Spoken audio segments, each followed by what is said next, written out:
como é o Natal, ela jamais pode ser esquecida. Eu tenho ouvido algumas pessoas, alguns pastores, líderes de algumas denominações que falam que nós não deveríamos comemorar o Natal, porque o Natal originalmente era uma festa pagã. Porque o que dizem é que o cristianismo pegou uma festa que na sua origem tinha relação com o paganismo, adoração ao Deus Mitra, e transformou na adoração a Jesus, como sendo o menino, o Filho de Deus que se encarnou. Quando a gente olha na perspectiva da própria palavra de Deus, e nós entendemos a importância do Natal, os nossos irmãos cristãos dos primeiros séculos foram muito inteligentes, porque uma das coisas muito importantes quando nós anunciamos o evangelho do reino é tirar as coisas velhas, antigas, no sentido de coisas que realmente não acrescentam e que são coisas que são da cultura de um lugar e que em nada contribuem para aquele povo, e colocar coisas santas no lugar delas. E é exatamente isso que Deus faz na vida das pessoas que seguem a Jesus. Quando Jesus entra na vida de alguém, a própria palavra mesmo diz: as coisas velhas já passaram e eis que se fizeram novas o quê, irmãos? Todas as coisas. Então, onde Jesus entra, tudo se torna novo. Onde Jesus entra, a luz resplandece sobre as trevas. Então, o Natal, ele é necessário, porque quando nós olhamos as Sagradas Escrituras, nós percebemos que, de fato, esse é o acontecimento mais importante da história. Porque a palavra de Deus diz em João 3,16, que Deus tanto amou o mundo, que Ele enviou o seu único Filho, o seu Filho unigênito, para todo aquele que nele crer não perecer, mas ter a vida eterna. Essa mensagem, ela é esplendorosa, porque hoje, o nome dessa cantata que nós vamos ouvir aqui, louvar o Senhor através dessa cantata, fala sobre um amor que nasceu. E esse amor que nasceu é o amor que se tornou carne, que é Jesus. Jesus se fez carne para que nós pudéssemos conhecer de fato o que é o verdadeiro amor.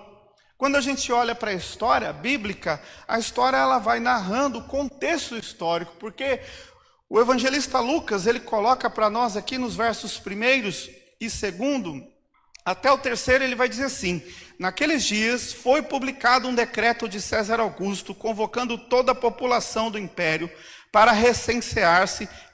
O primeiro recenseamento, foi feito quando Quirino era governador da Síria. Todos iam alistar-se, cada um à sua própria cidade. Havia um contexto histórico que é ilustrado pelas Sagradas Escrituras. O contexto aqui do Império Romano, César Augusto, como o grande chefe desse estado, ele então convoca um grande recenseamento. E por que ele fez esse recenseamento? Qual era o objetivo?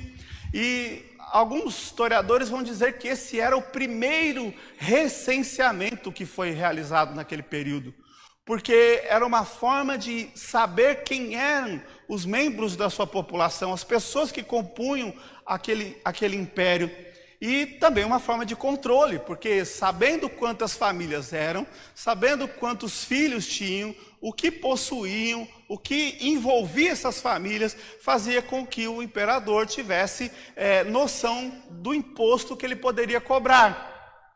Ou seja, quanto mais conhecimento, mais controle. Quanto mais se sabia a respeito de quem era o povo que ele tinha nas mãos, mais ele podia manipular. E Jesus, então, ele faz parte desse contexto histórico. E a história, ela é tão importante porque quando Jesus entra nessa história, há um momento aqui onde as pessoas, elas desejavam, elas tinham uma ânsia, um desejo ardente pela vinda do Salvador.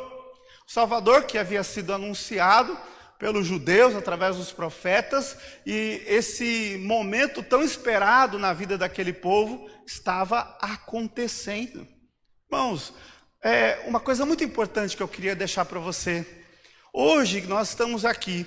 Você veio com certeza porque alguém te convidou para participar, assistir essa cantata. Mas hoje pode ser também o dia em que Deus vai marcar a sua história. Muitos de nós talvez levássemos a nossa vida de uma forma talvez igual, comum a todos. Mas no momento em que Jesus entra em nossa história, Ele marca de forma tão profunda, assim como Ele marcou a história da humanidade entre antes e depois de Cristo. Jesus também quer, através do seu amor, da sua graça, da sua misericórdia, marcar a sua história entre antes e depois de Jesus. Você já teve a sua história marcada pelo Cristo? Você sabe quem Ele é? Você sabe o tamanho do amor que é expresso no nascimento do Filho de Deus? O quanto esse Deus, Ele olhou para nós com seu olhar de graça e misericórdia, a ponto de se tornar carne, se tornar um ser humano. Deus se esvaziou de sua glória e majestade para revelar o amor dele sobre a sua vida. Saiba que quando nós dizemos a você que Jesus te ama, Ele te ama ao ponto de abrir mão temporariamente do seu trono, da sua glória e da sua majestade, e se fazer como um ser humano para viver no nosso meio. Olha como esse Deus é lindo. Olha como Jesus é maravilhoso. Jesus então vem e marca a história. E quando Ele marca a história, o verso 8 diz assim, leia comigo. Havia naquela mesma região pastores que viviam nos campos e guardavam o seu rebanho durante as vigílias da noite. 9. E um anjo do Senhor desceu aonde eles estavam, e a glória do Senhor brilhou ao redor deles, e ficaram tomados de grande temor. Quem foram os primeiros, fora a família, a encontrarem Jesus? Foram os pastores. Não são pastores religiosos, como o pastor que vos fala, mas eram pastores que cuidavam de animais naquela época. E o que é interessante e profundo nessa mensagem é o fato de que os pastores eram considerados uma classe de pessoas, talvez meio que rechaçada pela sociedade. Pastores não podiam participar de rituais de forma normal como as outras pessoas da sociedade, porque o fato deles viverem com animais, cuidando daqueles animais e em situações até de higiene um pouco talvez problemáticas, principalmente quando se fala a respeito do culto a Deus, fazia com que os pastores naquele período fossem pessoas que viviam de forma excluída na sociedade. Agora o Filho de Deus, o Santo do Senhor, o Deus que se tornou carne, majestade e glória, o Deus que cumpriu toda a lei de forma santa, sem pecado, perfeita, o Senhor que é o nosso Salvador. A primeira visita que ele recebe, ainda numa manjedoura, um bebê recém-nascido, são justamente de pastores, de homens excluídos por uma sociedade cheia de preconceitos e de costumes religiosos que mais afastavam as pessoas de Deus do que as aproximava. E saiba que muitas vezes, quanto mais religioso, mais longe de Deus uma pessoa pode ser. Ah, pastor, mas o senhor está falando contra a religião?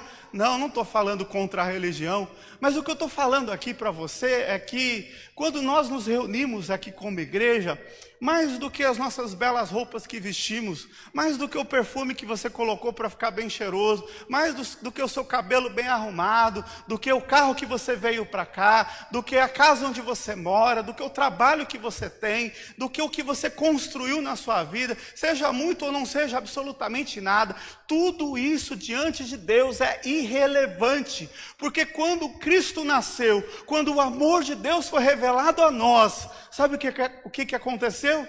Tudo que nós tínhamos se reduziu a nada, porque a grande majestade de Deus, ela foi deixada na glória, para que ele se tornasse como um de nós, frágil, humano.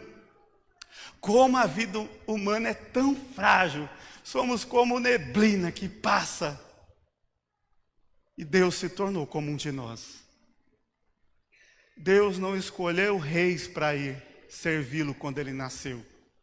Deus poderia ter determinado que pessoas da mais alta classe, que ele fosse colocado num berço totalmente forrado com ouro, com linho, com as melhores coisas da época, mas ele foi colocado em um lugar onde os animais comiam, onde muito provavelmente o cheiro de esterco devia estar no ar, onde muito provavelmente nenhuma pessoa de classe nobre desejaria estar. Mas o amor nasceu para que não houvessem barreiras humanas, para que a graça de Deus nos alcançasse. O que eu vim te dizer nessa noite é que esse amor de Deus, ele não diz, olha, quem é você para vir aqui? Mas muito pelo contrário, ele diz, vinde a mim, vós todos que estáis cansados e sobrecarregados, e eu vos darei descanso. O meu jugo é suave, o meu fardo é leve. Quem? E olha que eu já estudei todo tipo de religião, de deuses, de tudo que vocês imaginarem. Não existe um Deus que se aproxime do Deus que se fez um menino, para que o amor pudesse nos alcançar. Eu quero finalizar essa palavra dizendo que Deus nos mostra coisas grandiosas através da sua palavra. O texto diz, verso 13, e subitamente apareceu com um anjo uma multidão de milícia celestial, louvando a Deus e dizendo, leia comigo bem alto, glória a Deus nas maiores alturas e paz na terra entre os homens, a quem Ele quer bem. Naquele instante, sejam simples pastores, ou sejam anjos da mais alta patente celestial, todos se curvavam diante do Rei Jesus. Todos lhe prestavam louvor, honra e glória. Nós estamos aqui, e mais do que aplaudir uma boa cantata, celebrar uma boa cantata, mais do que dizer, olha que vozes bonitas, olha que cantata bem apresentada. Não estou colocando responsabilidade no coral não, tá gente? Fica tranquilo. Mas mais do que exaltar as qualidades do homem, irmãos, irmãs, nós devemos exaltar aquele que é o único digno de todo o nosso aplauso, de toda a honra e de toda a glória. Se hoje você se levantar para agradecer, faça isso em nome de Jesus. Diga Jesus, glórias a Deus, nas maiores alturas, glórias a Deus, porque o amor se revelou a nós, para que nós pudéssemos descobrir o que é verdadeiramente sermos amados. Finalizo essa palavra te dizendo, Deus não te trouxe aqui somente para ouvir músicas bonitas. Deus te trouxe aqui para que você possa ouvir que Ele te ama e que Ele quer mudar a sua história. Que assim seja.